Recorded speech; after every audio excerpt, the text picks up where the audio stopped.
Hello hi అందరికీ మన గార్డెన్లో పెంచిన మెంతులు ఉండే అనమాట మెంతికూర టమాటా పచ్చడి అయితే చేసాము. చాలా ఈజీ అనమాట ఈరోజు అయితే.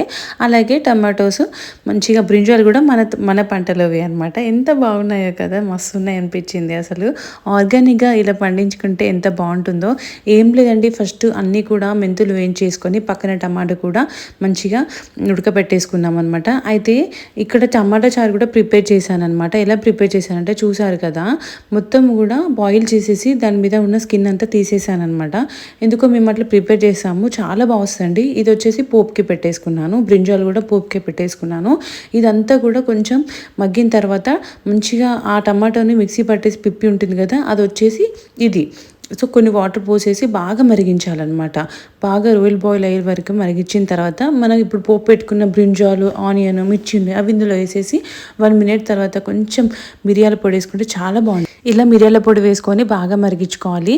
ఇదైతే ఎవరైనా వాడొచ్చు అండి. చింతపండు అయితే అస్సలు యూజ్ చేయాలి. ఇక్కడ టమాటోనే పుల్లగా ఉంటుంది, సూపర్ ఉంటుందండి టేస్ట్. ఒకసారి ట్రై చేయండి. మంచిగా మిరియాల పొడి వేసుకొని ఆహా మస్తు ఉంటుంది.